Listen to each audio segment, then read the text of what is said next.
Buenos días a todos y a todas.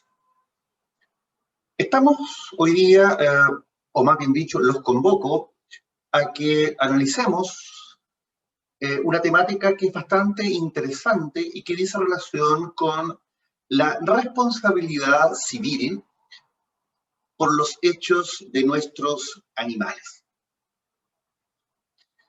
Es bastante recurrente encontrarnos, por ejemplo, en zonas rurales, conflictos entre propietarios a propósito, por ejemplo, de la muerte de ovejas, gallinas, por parte de animales del vecino.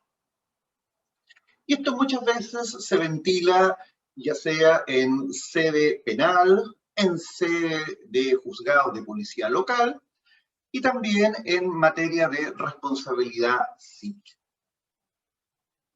Y también hemos sido testigos en más de alguna oportunidad por noticias que han aparecido en los medios de comunicación social de personas que son mordidas por un perro, que han sido atacadas por perros, de aquellos que se tipifican como potencialmente peligrosos.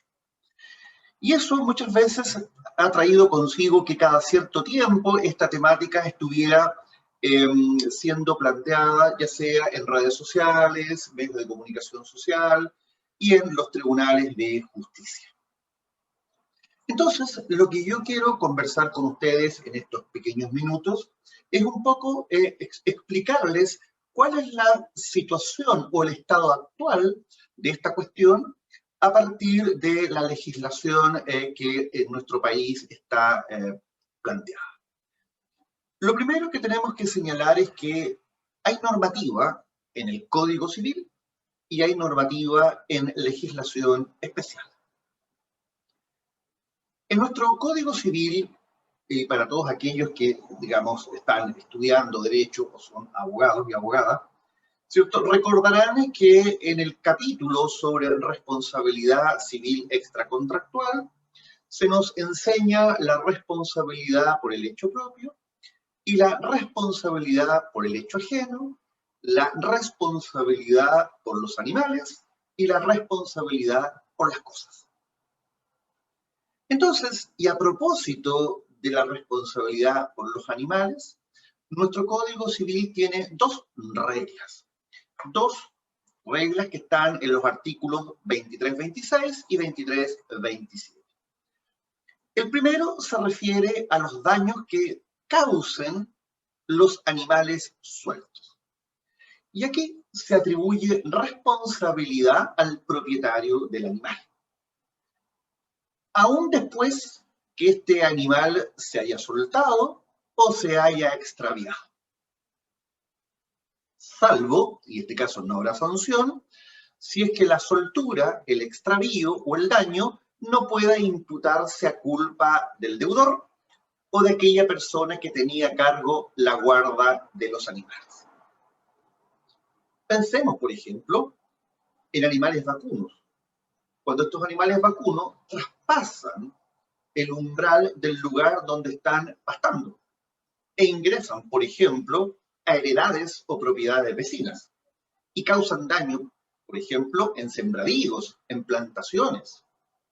Entonces, claramente, ahí vamos a estar frente a una hipótesis como la que estamos planteando.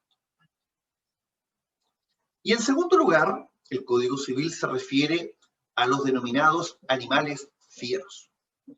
Y el Código dice que el daño causado por un animal fiero, de que no se reporta utilidad para la guarda o servicio de un predio, será siempre imputable al que lo tenga.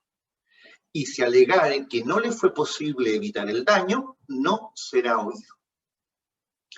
Esta es una de las hipótesis donde se sostiene a nivel, digamos, doctrinal y jurisprudencial que el Código Civil contempla una situación de la denominada responsabilidad objetiva o por riesgo. Es decir, donde aquí se desatiende la existencia de una situación o de la imputación de un dolo o culpa, sino que simplemente se castiga, se sanciona civilmente por el riesgo creado que significa tener un animal fiero. Es decir, aquí solo hay mera causalidad y nos vamos a tener exclusivamente al daño. Por animal fiero se ha entendido aquel animal feroz o peligroso. La responsabilidad es de quien tiene el animal, con independencia que sea el dueño o se esté sirviendo del animal. Y esta presunción de culpabilidad es una presunción de derecho, es decir, no admite prueba en contrario.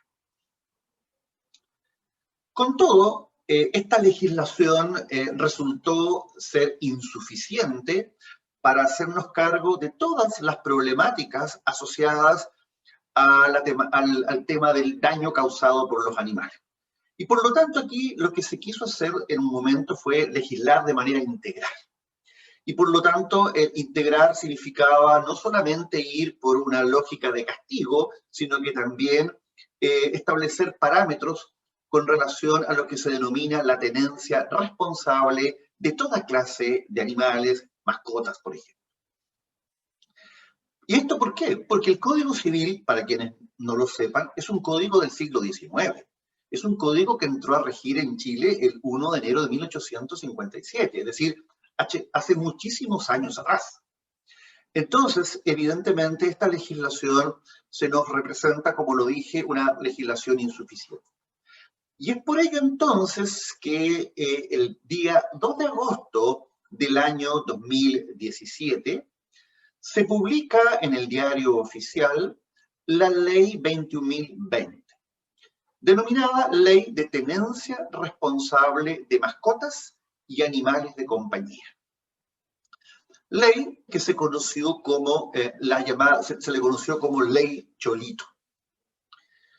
El objetivo que persigue esta ley, según se indica en su artículo 1, número 4, es regular la responsabilidad por los daños a las personas y a la propiedad que sean consecuencia de la acción de mascotas o animales de compañía. Los aspectos más relevantes y que es importante conocerlos de esta ley en lo tocante a la responsabilidad son las siguientes.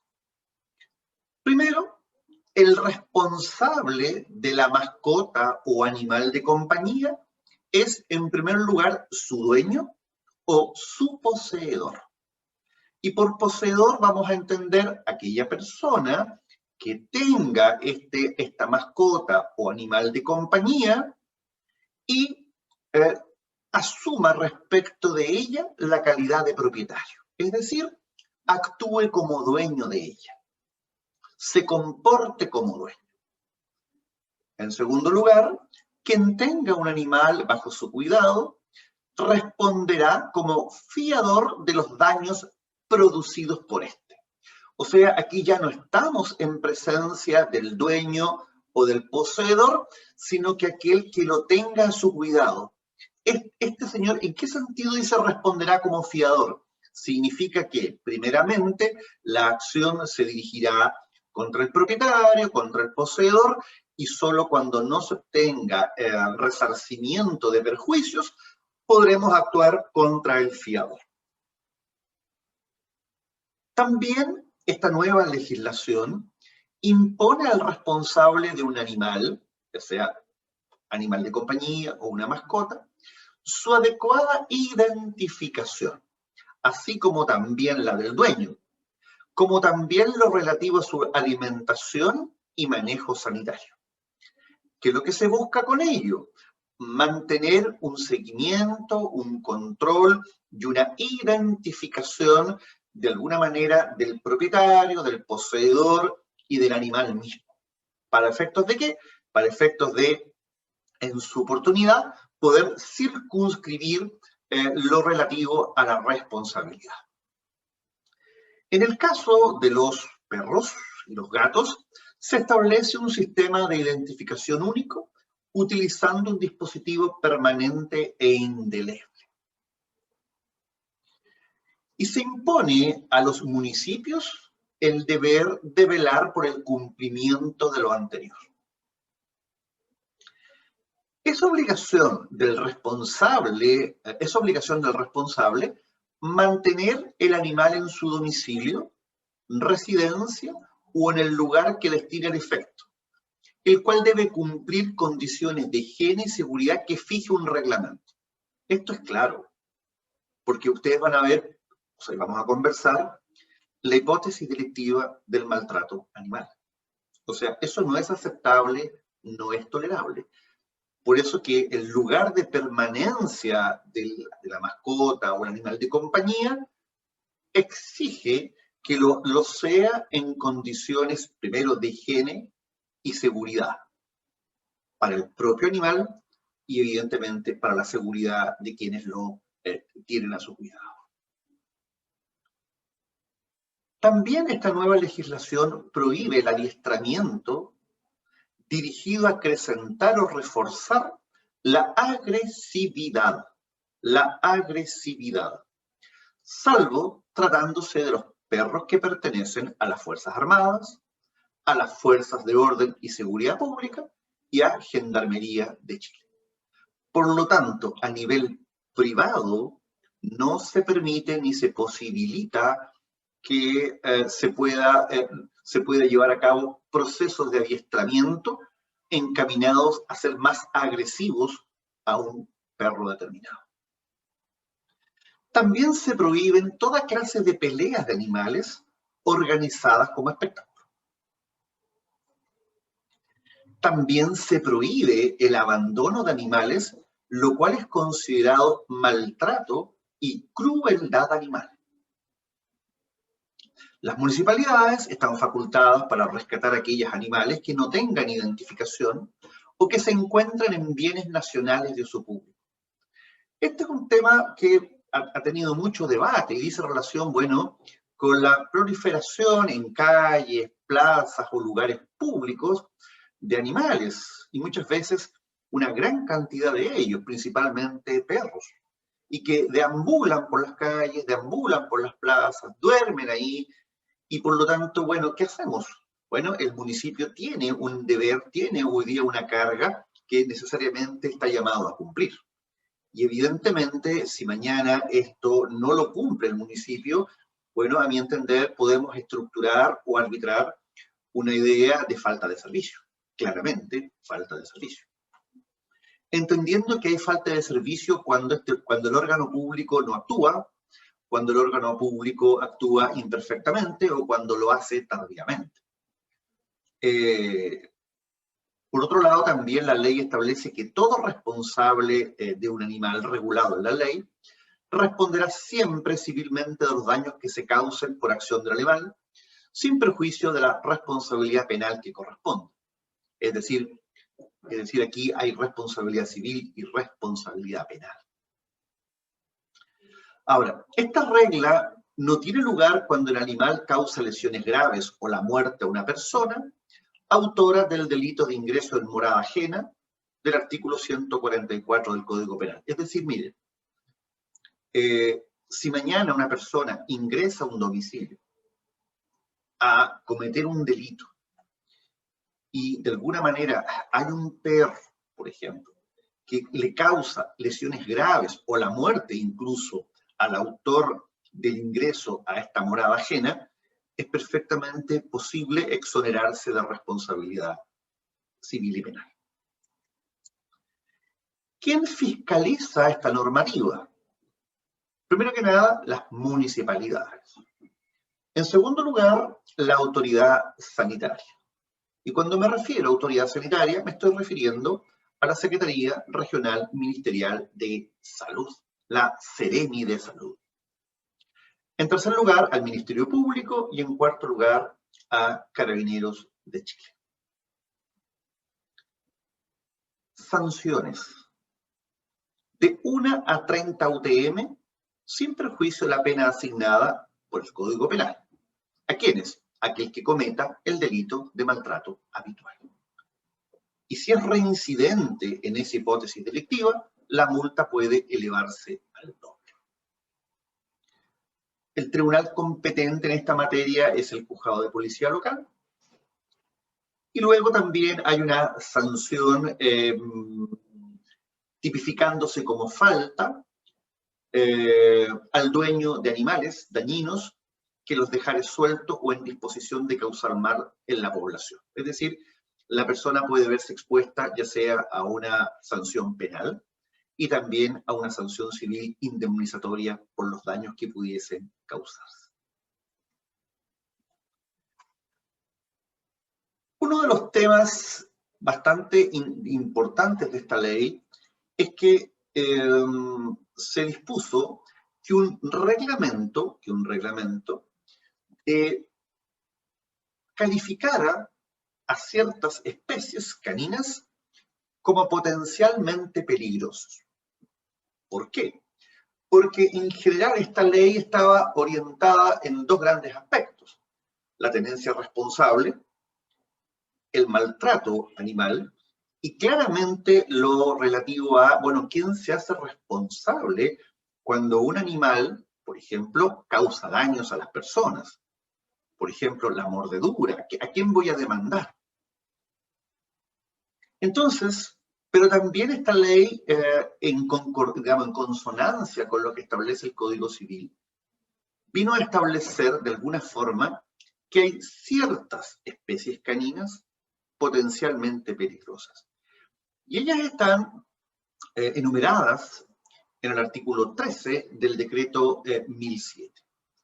Ahí están el Bull Mastiff, el Doberman, el Dogo argentino, el Fila brasilero, el Pitbull, el Presa canario, el Presa mallorquín, el Rottweiler y el Tosa Inu.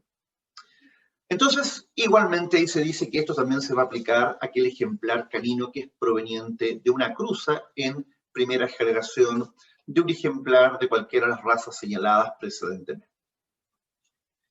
Ahí, bueno, en la presentación están las fotos de aquellos animales caninos a los cuales la ley les ha atribuido el carácter de potencialmente peligrosos.